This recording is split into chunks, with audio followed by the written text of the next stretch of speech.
certified cameraman, somebody said that 95% of what he posts, he got it from Springboard.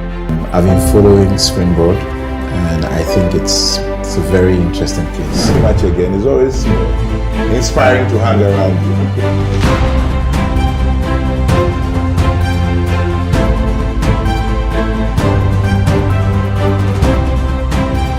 18 years ago, Springboard Virtual University began as an idea, a broadcast that was reflecting on the good society and on the topic, how much land does a man need? Comfort and I were very excited, but we never had an idea about how big this could become. Today we look back at 18 years and just want to say a big thank you to every resource person that has made your thoughts and wisdom available to our listeners and viewers, every past and present sponsor, mentioning especially the Enterprise Group, MTN Ghana, and the Ghana Growth Program, a collaboration between Mastercard Foundation and Springboard, especially thanking the multimedia group as well for being so committed throughout the years. Today we want to thank our listeners and viewers. You have been amazing. Thank you and thank you and thank you again.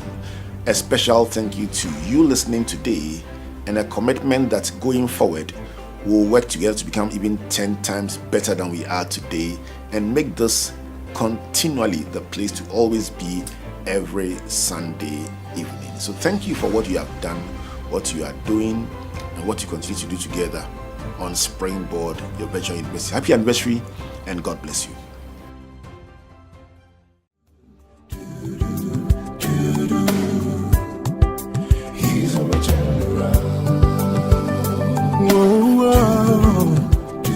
Turn around. Turning point. Yeah. He's a turn around. Hello and welcome to Springboard, your virtual university. My name is Albert Ocran. Welcome you to Ghana's foremost developmental program and that place where the greatest minds in the world converge. Springboard is brought to you by the Springboard Roadshow Foundation in partnership with Enterprise Group, MTN Ghana, and the Ghana Growth Program, a collaboration between Mastercard Foundation and Springboard. Our media partners, Joy 99.7 FM, Joy News Television, the Graphic Group of Newspapers, and the Springboard channel on YouTube. So today we turn our attention to efficiency, emerging trends that make life simpler, easier, and is inspired by the fact that you can do something in a particular way and think that that's the best way and find out that somebody is doing it far, far, far easier than you and getting better results. As we seek to optimize our returns, especially in the second part of this year, maybe these are the 7 benchmarks we are using to determine efficiency. Number 1, how to cut costs, how to do things less expensive. Number 2, how to reduce stress. Number 3, how to reduce cycle time. That means do things faster than before. Number 4, how to leverage untapped resources. You may not have thought about those resources as available to you and ready to use. Number 5, how to enhance your reach. Number 6, how to increase your visibility. And number 7, how to multiply your impact. If any of these 7 themes is important to you, my guest for today will help us to look at emerging trends, what people are doing that is of interest that could help individuals and families do things easier, better, and at much lower cost than before. My guest is a marketing and communications and digital technology consultant, supporting businesses to reinvent the way they do things to be able to get better results. He's worked with organizations across financial sectors, energy, media, FMCG, real estate, and quite a number of them, helping them to develop strategies and to gain clarity and implement what can help them to be better, stronger, and faster. Stephen Naasei Boadi comes here very often, so you know him here as faculty in the virtual university. But Stephen, it's always good to see you. Thank you very much, Reverend. Thanks for having me once again. Enable growth. We're doing well. We're doing well by the grace of God. Wonderful. How big is efficiency or doing things faster, easier, and better, especially at this time in our lives? Very big. I mean, if you can't be efficient, you end up wasting resources. And what we try to help businesses do is leverage all the resources that they can to be able to maximize efficiency and get results. I mean, no business or even individual wants to do things just for vibes or just for fun. So that's... I find that for some of the things that we discuss here, one of the most common responses I get from people is that, I've never thought about it that way. Can ignorance be an excuse for dissipating or wasting resources? It cannot be today. I think the reason I say that is knowledge abounds today. Yes, there's junk out there. I have to, put that caveat in. But once we've all got smartphones, and smartphone penetration in Ghana today is well over 90% smartphone. So you can get online, get onto platforms and access content yourself. Or even if you're in WhatsApp groups, for example, which are very big in our society today, just ask the question, people will give you answers. So as some of the things we'll talk about today, just go out there, ask the questions, interrogate, and find what you can leverage. Yes, because of size and because of resources, you might not be able to access or leverage every tool that's out there, but start small and definitely. Yeah, so you have no excuse. Who will benefit from this conversation? From families to individuals, businesses, churches, organizations, everybody. You know what I want to do? I want to make this a quarterly feature. Yes, please. Just call it An update. Trends. Yeah. Imagine what is new. Yeah. What is new? Because I find that sometimes people say, "Oh, if only somebody had told me," and the sense of remorse, regret, the feeling of being left behind, that sense of lost opportunity can be very painful to watch, because you're like, "But you should know this." And you find that what people should know, they don't know, and it's always very humbling to realize that not everything that people should know is widely known. True. So Stephen, let's give you a blank slate. All right. I like doing that with you. Give me a blank slate. Yeah. As somebody that observes trends, give me a selection of some of the trends that are fascinating you as a strategist, and why. Excellent. So once again, thank you very much for inviting me. I'm a big football fan. I know you're into football as well. And since we're in the season of the World Cup, I've listed 11 of them. I'll just run through them. Then we can focus on 3 or 4 of them, if that is okay. Perfect. So the first one I want to talk about is AI-powered hyper-personalization. Now that sounds very big, but the idea is that today there are AI tools that will help you to understand your audience. So AI-powered tools. Personal hype. Yeah. So for example, if I can get into it, there are tools like, let's say, what we call listening tools, for example, which you use to get insight. Now, a lot of businesses are using listening tools. Some of them, Brand Watch, Brand 24, and others, which we've talked about on this show before. Even insights from their social media platforms. A lot of them are generated by AI. AI-powered hyper-personalization. Okay, so number 2. Yeah. So we'll come to talk about that. That's one of them. The second one we want to talk about is community-led growth. Now, businesses are now not just targeting customers, they're targeting communities, for example. And I want to use an example from something that you've done recently.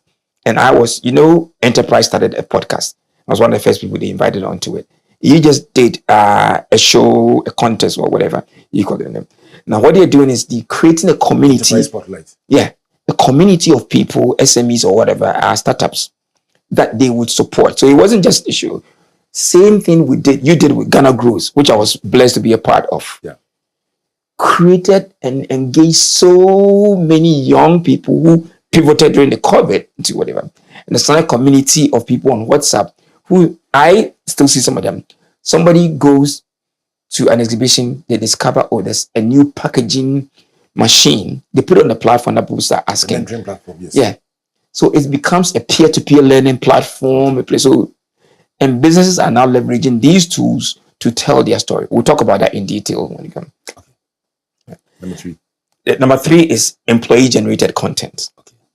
Okay. We've heard about influencer marketing, all these things. Now, what businesses are doing today is trying to also look inwards and see which of our employees, for example, have the reach and the knowledge, the expertise to be able to tell our story. So they're telling the story from their experience. It could be just diarizing their day at work as a banker. and if they're engaging with the solutions they're providing for people. So this is also one. And that dovetails a bit into what churches are doing, which we'll talk about. And then there's also customer-led storytelling. Okay. Very important. A lot of businesses like to just advertise. So we are the business with this number of whatever. We'll give this. Again, let me use an example that we are both familiar with. I know MasterCard Foundation gives a lot of money to institutions. Instead of going out there to tell the story about how much money they are giving, they use Ghana Growth to tell the story of how many businesses they are impacting. That's more powerful than they themselves creating an ad. Uber did a very famous campaign we'll talk about it called What Matters to You Matters to Us. Was they were getting a lot of backlash from society saying that they were cheating their drivers. So they focused on the things that are important to their drivers, like paying them enough so the driver can have, let's say, save an hour to be able to pick his daughter from school, go and watch his son play football. It's important to him. So they are impacting lifestyles and telling the story from the perspective of these, and we're bringing it home. When we come to it, I'll tell you about an example that I'm working on with a client, which is very important. I won't disclose the client, but it's people can learn from that. Then we've also got number 5, social listening again, but this time not for crisis management, but for intelligence insight. Okay, so you're listening to understand customer pain points, their needs, and things like that, and develop solutions to address these needs. So that's another powerful one. Right. And then conversational engagement. So these days, almost every bank, for example, in Ghana today, has a bot. Araba, Holad, all these, and they're using them to create conversations and also engage their audience. They're leveraging chatbot, live chat, for example. They're even using X Spaces to engage their audience. Very, very important. Then short form authentic videos. Very, very important. Now, people are now partnering with businesses, are now partnering with content creators to create content to tell their story in short form videos, for example. So short form authentic videos. Okay. Now, authentic because they are telling the stories from their experience. Okay. So let's say you are a food brand, then you partner with chefs, and they're creating content about how they are using the bread, but providing solutions to needs of their audience. Then creator influencer ecosystem. Influencers used to be the ones that run the show. Now there's a convergence where we're seeing creators who are more of experts also now. Let me give you an example because it will not be one of the ones I'll highlight. Throughout this football season, I follow a lot of football. Some of them have been here. Gary Al-Smith, Michael Otieji, and the rest. The amount of content they've created, the stories they've told about the football, they are doing it on their own. Now, what I would have thought businesses would be interested in, let's say you're an insurance business, for example, partner with them to tell stories, for example, about life beyond football. If you're into life insurance. So you're telling a story about how footballers, with all their money, some of them, how they've squandered their money, the life they're leading, but telling also the powerful story of those that were smart enough to invest in some of these policies, invest in other things. So that's an area where they can collaborate with the content creators to work. Right. Then trust, transparency, and responsible AI. There's so much about AI today that sometimes you're asking yourself, is this real? And that means customers are now putting a lot of premium on trust. So you need to tell authentic stories about it. So that's also one. That would be number 9. Yes. Yes. Number 10 is omni-channel experience. Okay. Now, customers expect today that whichever channel they are interacting with you on, it will be seamless. So the experience I get from the banking hall should not be different from the experience I get from using your app. So if you're watching the virtual university, whether it's on Yeah. TV, radio, Wouldn't it? online, Yeah. anywhere, Spotify, any channel, Yeah. there must be a seamless experience. Excellent. Engaging, conversational. No. Yeah. And then number 11, predictive and proactive engagement.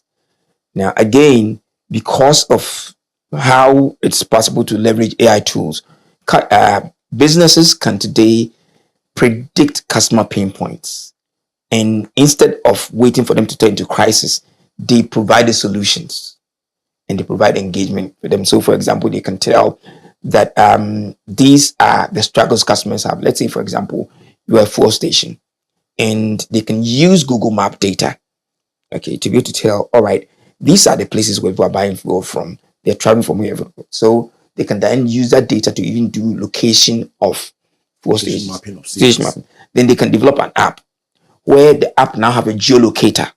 So they can tell you you are 3 minutes away from our nearest station. At this station, you can even grab a snack, whatever. So they're using that data to, instead of you getting stranded, they're using that to tell you. Imagine driving from here to Kumasi and not knowing where's your next Shell station, even if that Shell station has a Shell shop. Now with that data, they can tell you these. This is Springboard Adventure Investing. If you just joined us, this is a simple conversation saying, how can we do things faster, easier, better? And we have a 7-point marking scheme. Whatever we are discussing today must be able to, 1, reduce cost. Number 2, reduce stress. Number 3, reduce the amount of time we use to either find or use something. Number 4, leverage resources that we have not thought about earlier. 5, enhance our reach. 6, improve our visibility. And 7, multiply our impact. So as a family, as an individual, as a church, as a political party, as a sporting fraternity, whatever you do as a business, as a nation, if these 7 are of interest to you, Stephen Naasei Boadi is telling us 11 trends he's watching. We will not be able to crash all 11 in one conversation, but I'll ask him for his favorite when I finish.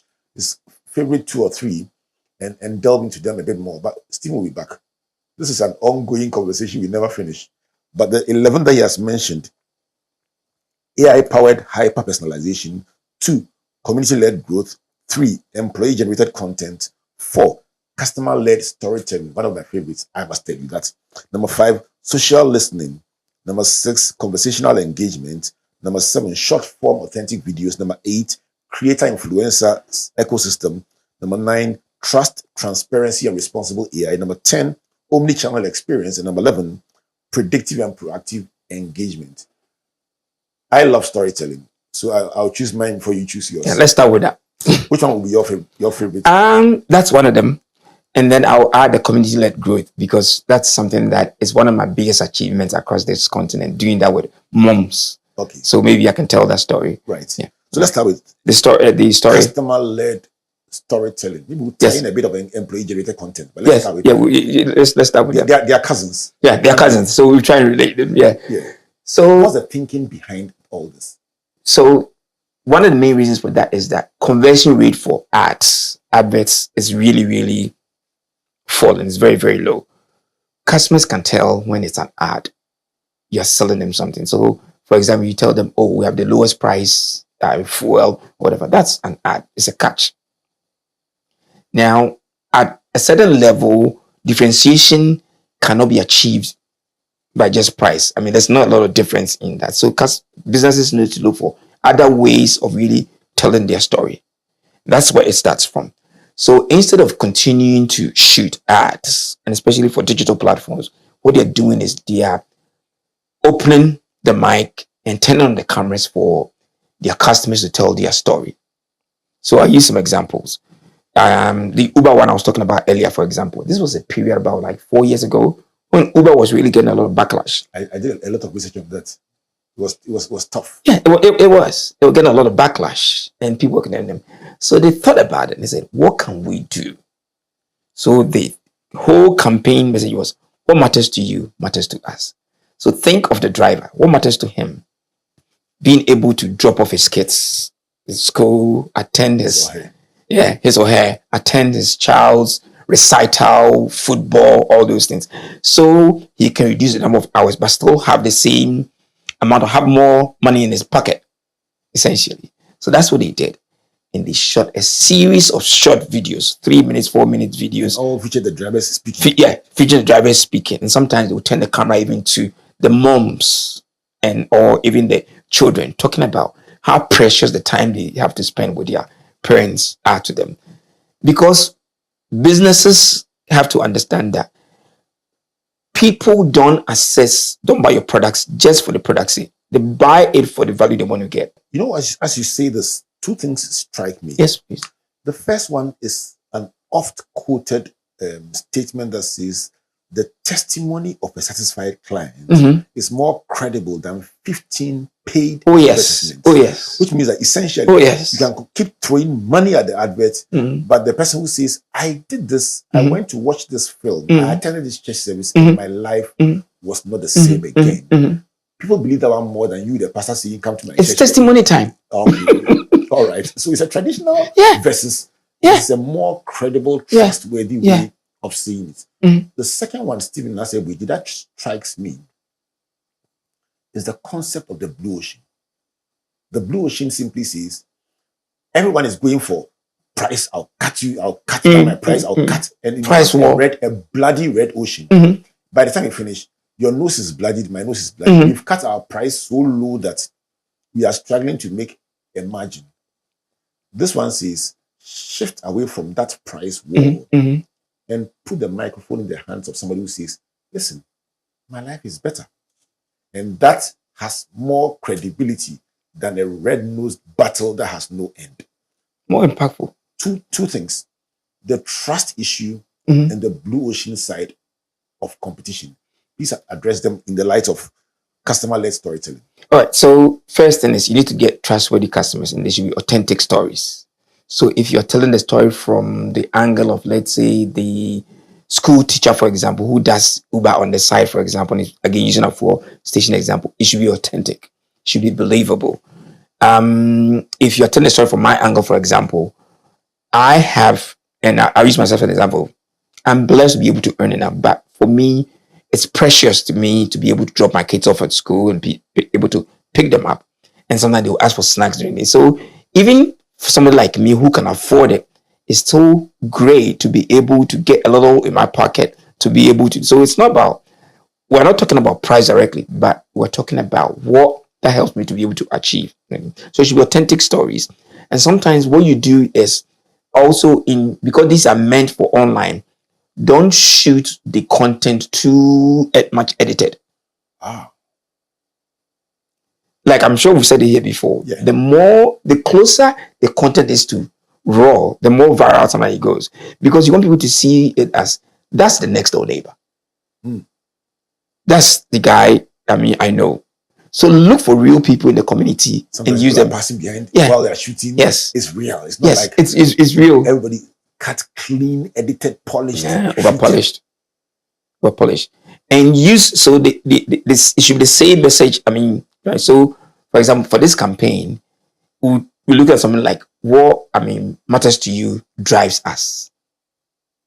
For example, so we are driven to deliver excellent fuel, excellent in forecourt service, all these things, because we know how important it is to you.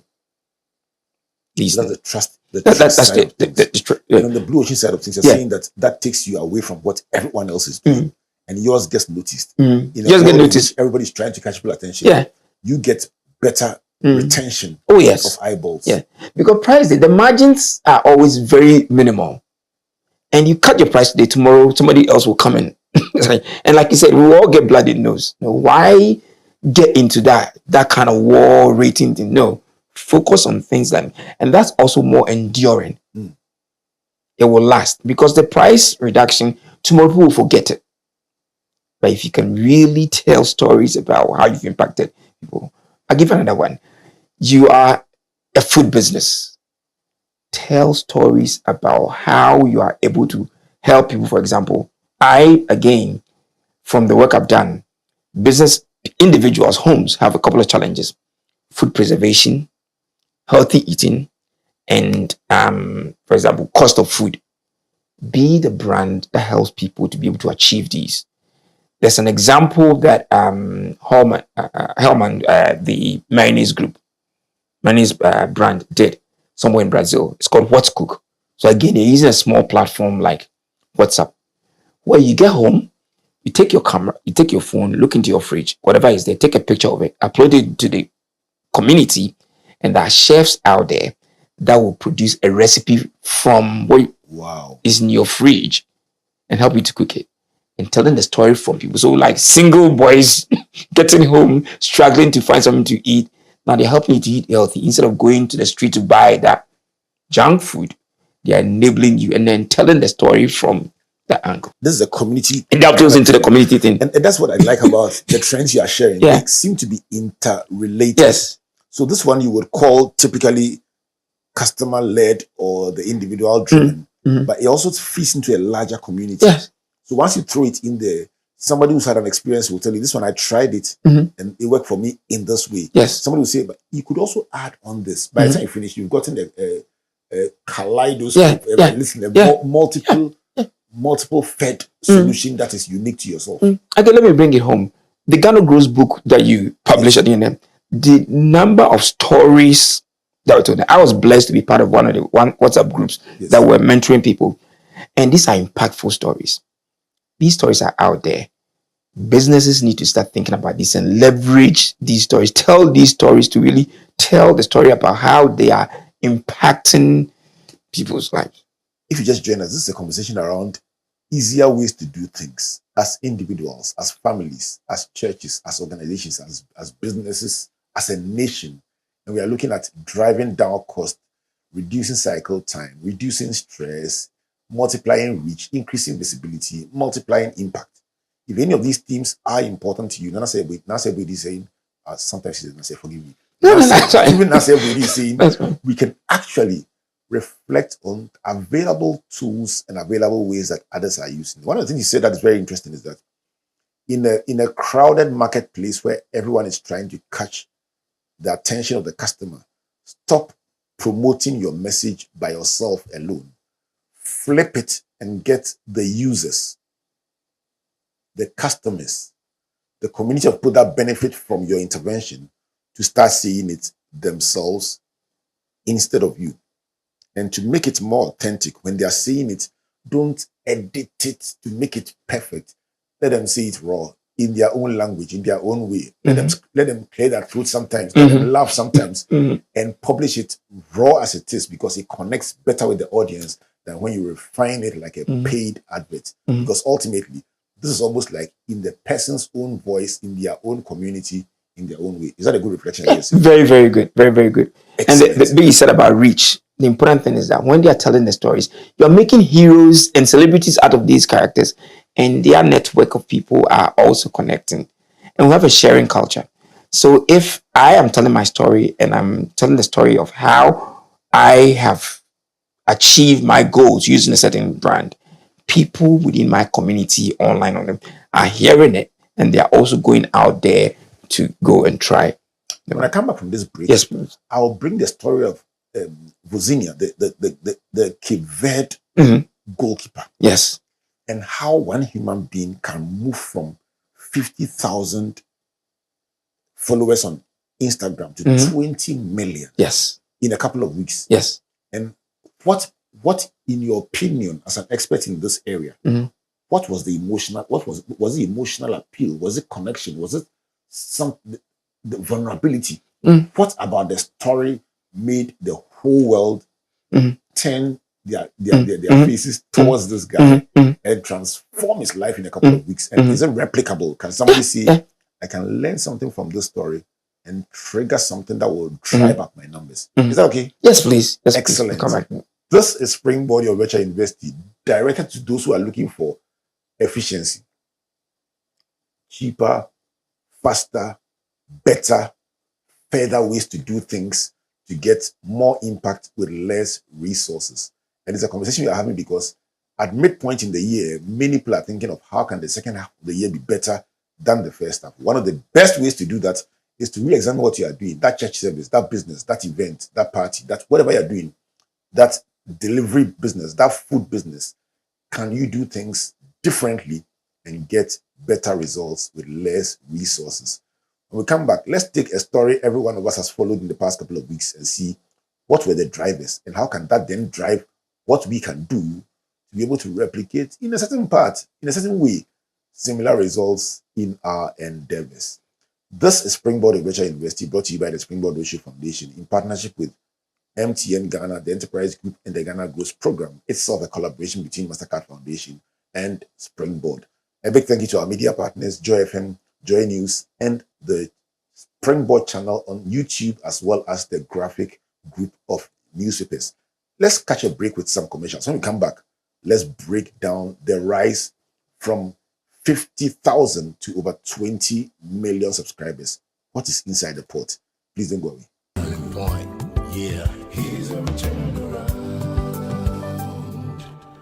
Hello? I had to send you your momo ready.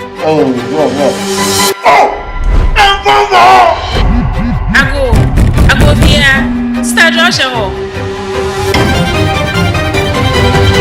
There comes a time when money matters get tricky.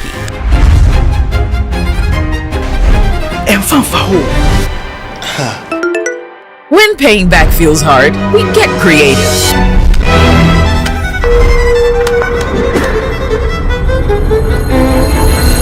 But here's a beautiful fact. Every time you pay back, you keep the line going.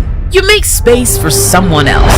So don't break the chain. From quick loan and smart loan to extra cash, easy cash, agent flex, Ahumka loan, express loan, Busia loan, and many more. It's all in your Momo app when you need it. Borrow, sort out, pay back. Momo. Because when you do, Momo Day for everybody. Enterprise Blue FM. Enterprise Blue FM the butts. It's DJ E on Enterprise Blue FM. Guys, after the heavy rains this week, we are looking for the calmest person in Ghana. Who's the most chill person you know right now? Let's go. DJ, here's the answer. Look, the flood entered her house and completely submerged her car. Next time I see her on her WhatsApp status, she's smiling and sipping tea on her balcony. Like me, I'll be crying, but she's totally relaxed.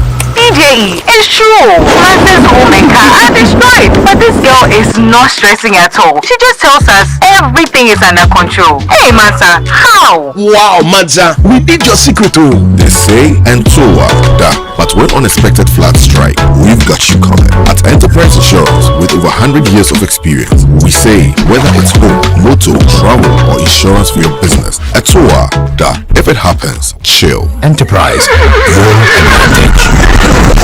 There was a slide coming when somebody said that 95% of what he knows, he got it from Springboard. I've been following Springboard, and I think it's a very interesting place. Pretty much again, it's always inspiring to hang around you.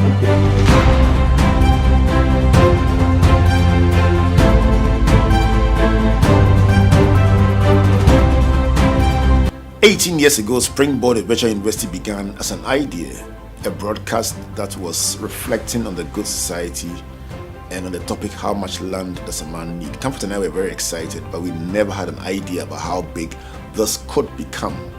Today we look back at 18 years and just want to say a big thank you to every resource person that has made your thoughts and wisdom available to our listeners and viewers, every past and present sponsor, mentioned especially the Enterprise Group, MTN Ghana, and the Ghana Growth Program, a collaboration between Mastercard Foundation and Springboard, especially thanking the multimedia group as well for being so committed throughout the years.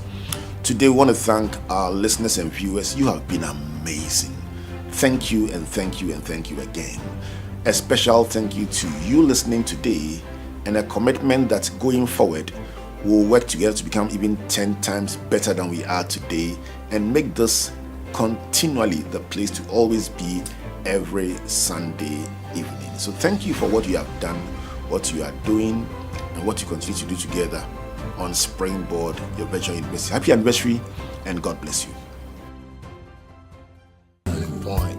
Yeah, he's a turnaround.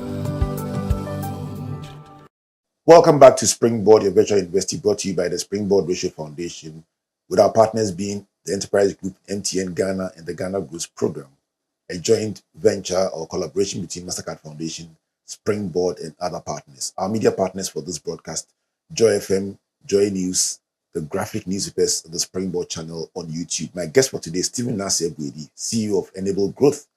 He's a digital consultant, marketing consultant, comms consultant, helping companies to look at different ways to do things to optimize their reach. Our conversation today, or focus, is on efficiency at the individual, the club, the church, the business, the community, the national level, how can we do things faster, better, and easier?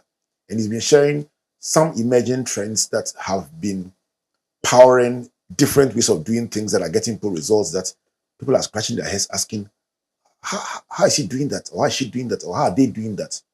And saying that these can be lessons for us as individuals, as organizations, as a nation, to be able to also intentionally leverage some of these principles to get better results. I want to turn my attention to one of the big enduring stories of this World Cup, Cape Verde or Cabo Verde, depending on which version you want to use.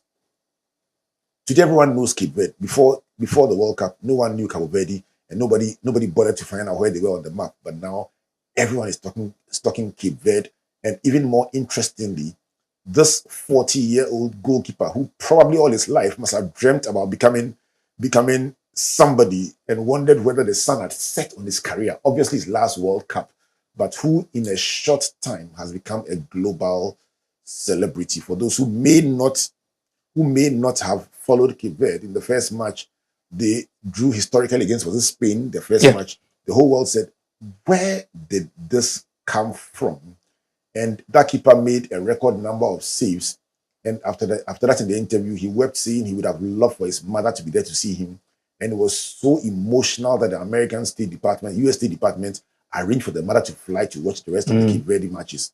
But the big story about Vozinha, if that's the correct pronunciation of his name, is that this 40-year-old goalkeeper came to the World Cup with 50,000 followers on Instagram. And the number changes every hour. So even since this is a pre-recorded show, I must throw in a caveat and see, as we speak, we are over 27 million followers and counting by the minute. How did this happen? What are the drivers of this transformation? What can we learn about how the world responded that can influence how, as individuals, as churches, as organizations, as a nation, how we engage our audiences? We'll take the initial triggers along the line, but Stephen, for anyone casually observing, the fascination of the world was about how is this just possible? As an observer and a strategist in this space, what caught your attention about the story initially? The story, like you said, one word you used there is emotional. The emotional connection that he carried with him. I'm old enough to remember Roger Miller. So we're looking at the story of Roger Miller, but this time with social media and with digital. We say digital is word of mouth on steroids. So Roger Miller's story wasn't shareable, instant and all those things. Look at what you just talked about. Some of the things that happened, the way even the US State Department responded to it. But this is a real story. Everybody wants to be a part of it. So whenever the mother appeared on TV, people were holding their hat, clapping because they were happy that somebody could, their life could change. And that's what we call an emotional kernel. So we would like to congregate around that emotional story that, we're being told. Right. And that's what happened. And it's also enabled and amplified by the use of these tools. Okay. Again, you talked about how a presenter or a YouTuber from, absolutely. And many people don't know this part. So let me just throw it in, not for attribution, but just for context. Yeah. The first day was the game changer. The first hour and the first day. Yes. And just reading around this, apparently, a Brazilian streamer or influencer called Casimiro Miguel, he owns the Kazi TV channel. And so he bought the digital rights to the World Cup in the whole of Brazil. Brazil has 213 million people. It was $250 million. Yeah. And so he owned the exclusive rights for digital streaming of the World Cup in Brazil. So everyone is watching this guy and listening to the story of this goalkeeper and watching the incredible saves. And Casimiro Miguel says, Charlie, let's give him morale. Let's give him support. Now, if a quarter of Brazil's population is watching, that's 50 million. If 10%, that's 213 million. So if he says, let's go for it, he has influence, his voice, his support. This guy is still somewhere he's never met Casimiro Miguel. So within 1 hour, the numbers are driving. And of course, the world is watching. Look, what was new? what's trending, and it's right at number 1 for the whole day. Yeah. By that time, he doesn't need Casemiro Miguel anymore. The world is saying there must be something about this story that everybody is following. And the more the story was told, the more people went to check, hey, what's the number now? Let me add my own. Help us to understand the concept of viral. Yes. And whether it is replicable, imitable, can it be imitated? What components of the virality, if I may use that word, of these experiences is learnable and reproducible? So, a couple of things. The first thing is you can't really stage it. It is like it emerges naturally. So this Casemiro guy, he understands that football, the story doesn't end after the 90 minutes. And the human stories are something more important than, again, bringing it back home to Ghana. These are things we've been missing. And people like Otieji are now telling the stories of some of these old footballers. But going back to this. So that's what he saw. And he saw that there was something he could do, not just for the goalkeeper, but also for himself. Because remember, he is a media owner, and telling these stories also amplifies his reach and all those things. So, yeah. So he saw that. And then also he saw the emotional connection that it will have with everybody. So he told that story. That's number 2. And he didn't exaggerate the story. It's the raw story. Somebody from an unknown part of the world. And the facts, so it was like taking the facts of his performance in that match against Spain and then telling the story of, so where has this guy come from? What's making this guy think? And then also because now he's telling it online enables us to all participate in it. Okay, there's something we call FOMO, fear of missing out. So everybody wants to be a part of this story, wants to share the story. Everybody wants to participate in this, follow it. And that's what we're all doing. Digital allows us to be able to even create our own content and participate in the conversation as it goes on. So he is just igniting the thing. He's lighting the thing, and we're all participating. And the story won't end even after they've gone out. Look at his performance against Argentina, which was another amazing. To take Argentina, the defending champions, to extra time. The performance there, but now he is like a cult hero. All because somebody saw, 1, the emotional connection in the story. Number 2, saw that we could leverage technology, digital, because it makes the story more shareable. Number 3, he also knew that as a society, we have this concept of FOMO, fear of missing out. Everybody wants to be a part of it. Nobody wants to miss out on the story. So we're all participating in it and sharing the story. And we feel that everybody wants to show that, at least me too, I was part of this success of this guy's dream. Yeah. You've said 4 things, and I'm going to join them together and talk about what next, because what shall it profit him if he's not able to leverage this to make his life better, to get things done faster, to increase his reach, to amplify his impact. So you've talked about 4 things. 1 is the storytelling. The story must be told well. We must know the pain points of people, the emotional connections of people. And the second thing is the emotional connection. That's the emotional part of it sells. The vulnerability. Yes. From an unknown country. They are even like they are struggling, and yet they meet the mighty country and they hold their own and crying about his mother. All those are emotional components. And they're authentic. They're not faked. And that's the third part. Yeah. The raw, authentic story told as it is. With the guy standing there looking around saying, he just wishes his mother were here. That sells. And the fourth one is, I would still mention the vulnerability. That something about people being vulnerable makes them heroes. People want to come out for them. Yeah, true. But the part I like is the fifth one about the FOMO. Fear of missing out. Yeah. You feel you must be part of it. You must contribute, whether you know him or not. You are compelled. Yeah. Something about it. Say, missing family encounter. Exactly. Yeah. Let me chip in small. Yes.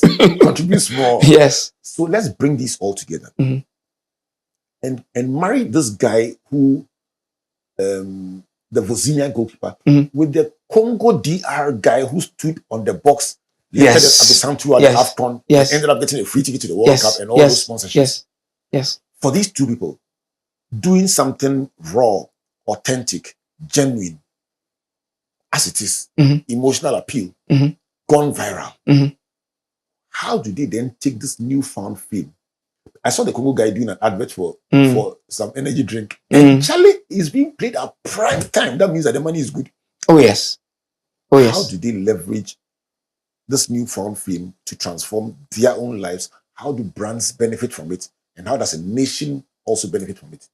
So to start with, they've become of interest to brands, to the entire nation. Everybody wants a piece of them.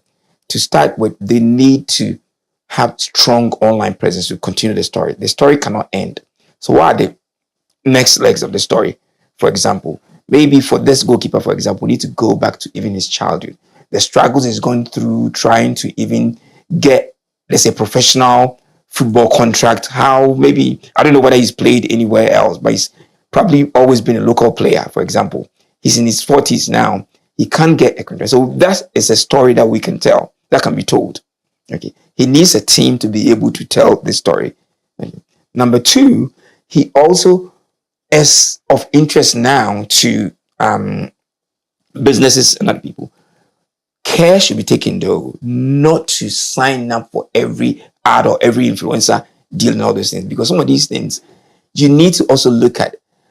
One of the challenges that people often don't see is, and it's the truth is that the same followers online can punish you if they feel that you've gone for the money. Keep the story authentic.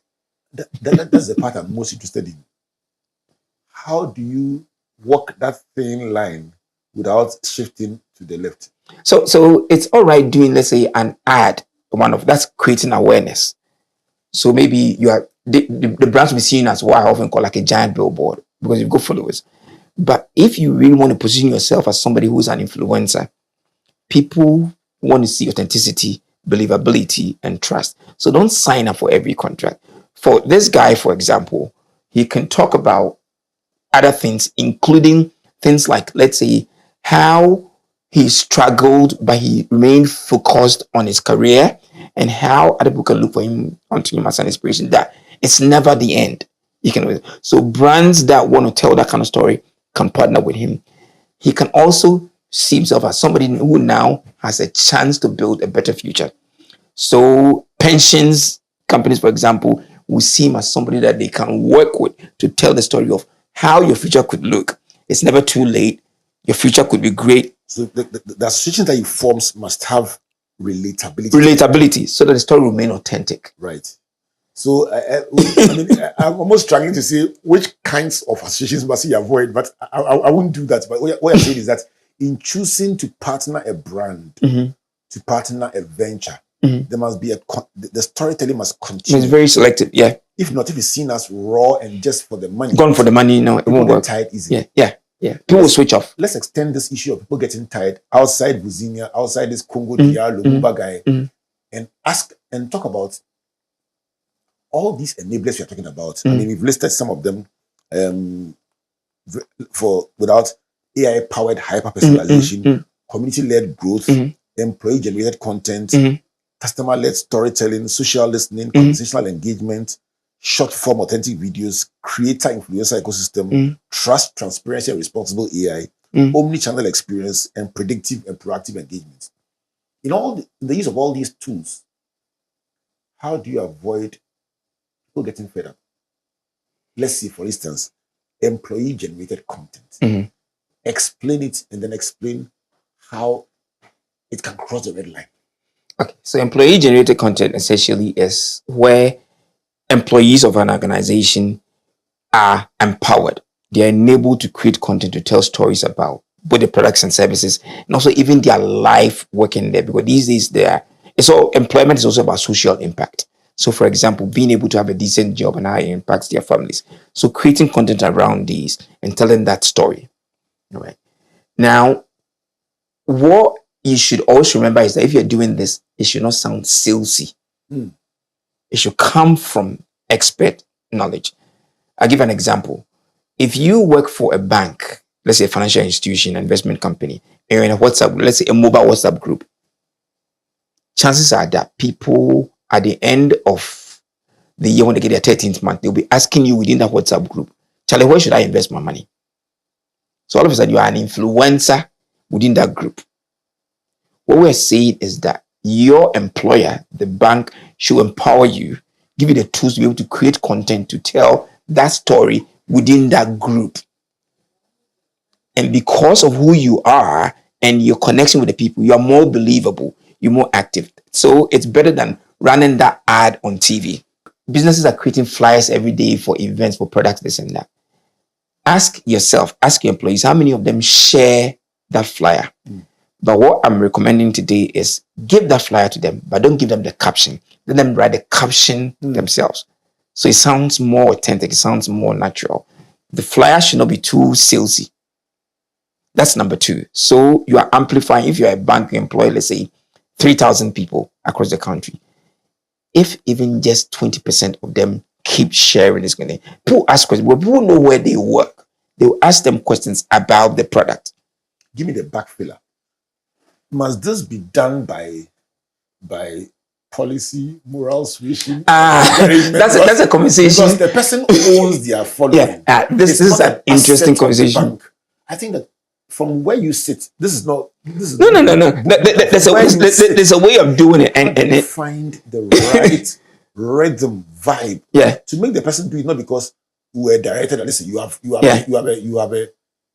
I'll tell you this. I think when we spoke, I told you I was with Prof. Henson 2 weeks ago at a boot camp. Now, it's something that it's a cultural change. You need to grow it. It has to come naturally. So right from the onboarding of staff, this is introduced to them.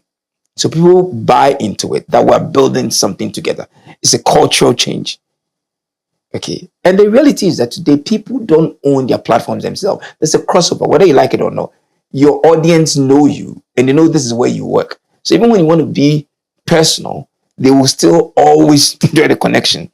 So you can't keep it separate. Is there a benefit to the individual that does that? Yeah, I'm coming to that. Right. So you start doing that and then create that culture in here. Some people would start, at some point, you identify brand champions internally. This is where the benefit comes in. It makes sense for HR to engage them and they are paid a bit more for what they do. Because some of these people, at some point, if you're not careful, they become influencers, sometimes even for competitor brands. And you can't stop them. This is where organizations today need social media policy. Not just about what you should do and not what you should not do, but about how the organization as a whole leverages social media to promote itself and also leverage the power of its people. So you're saying that beyond all the job description, you signed up as a manager of the company's library, or you're in HR, or you're in finance, or you're in operations. The KPIs of the company can be modified to say that, by the way, if you are able to use your platform to drive this level of attention for the you become a brand champion. It can make you a brand champion. That comes for with us. This kind of benefit. Yes, exactly. This is new. I've never thought about it in this way. Another leg of it is, let me use you as a person. You are very active online. As the CEO of this business, and you and Mark Comfort, you could have said, oh, Springboard platform will drive everything. But people know you. Yeah. And you are more connected to the business. People know you first, even before Springboard. You end up having more numbers than yes, exactly. So we need to leverage this. Right. This is why I encourage CEOs and big that these days you can't run away from it. Develop your own personal platform in addition to the organizations. Yes. And if you are not somebody who's active, the corporate affairs and the marketing team, comms team in-house should support you. But they should not do it in isolation. Every now and then, be active, be seen as active on the platform. Doing that. So that's the second leg. Let's use the people that are perfected are our churches. Let's wrap up with that one. The churches. Yes. Yeah. There's an event coming up. The church does a flyer, they print t-shirts, they do all these. Now, because as a church, but I know church is the ultimate community. A place where you find value, you want to belong, and you want to invite your friends and family to join you to benefit from it. And you want to share your story. So people are already excited, ready to shout about their experience. Why don't you empower them? Print the t-shirts. They will even buy the t-shirts and encourage them. This Sunday, we're all wearing a t-shirt. We'll come to church. Yellow Sunday. We all take selfies. Pause. With a hashtag. Say, everybody take a selfie, give each other a hug, take a selfie. Let's post it with this hashtag. Say whatever. Hey, in case you're wondering, this is where I'm spending my Sunday. Yes.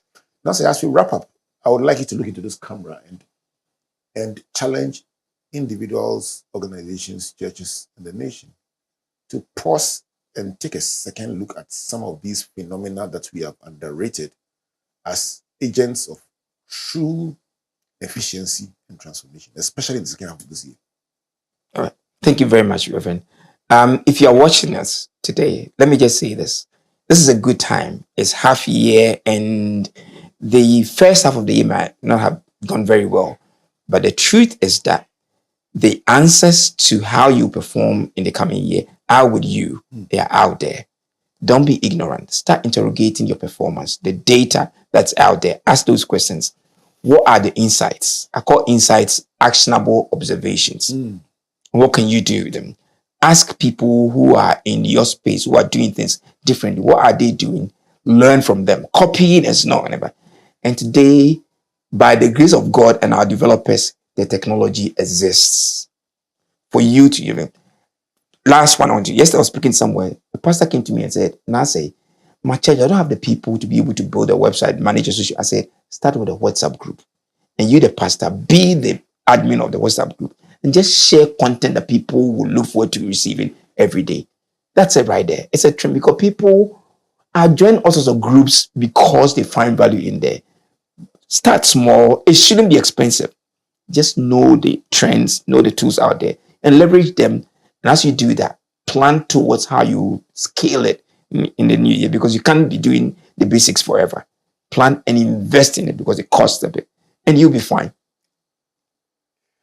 At the heart of all this, Naasei, is a traditional age-old habit of human beings sitting around a fireside and telling stories about their lives. Yes. And their experiences. Yes. And enjoying it. Yes. And coming back again next time because they want to hear the new stories. Exactly. It is that root behavior that technology has amplified. Exactly. And refined, I could have said it. And perfected.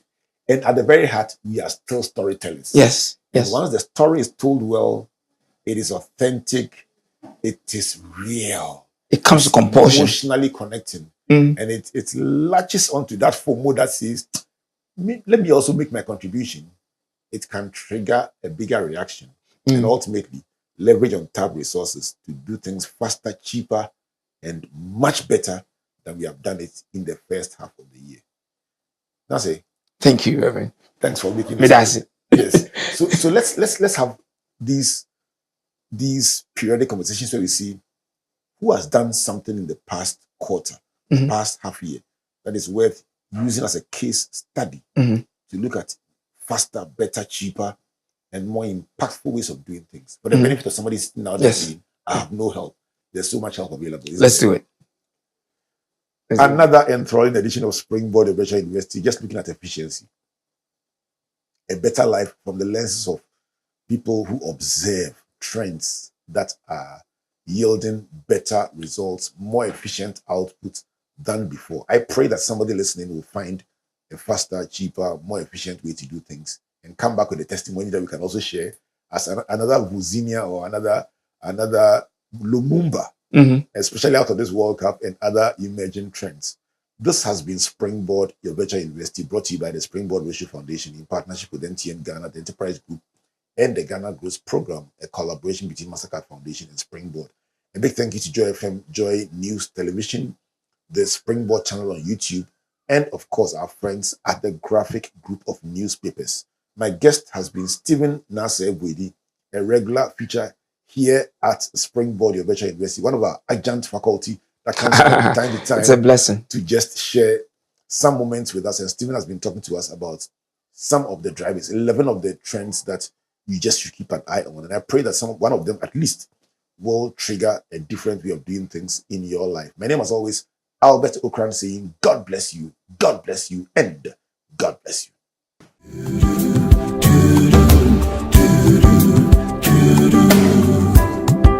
He's a turnaround. Whoa, whoa. Turn around.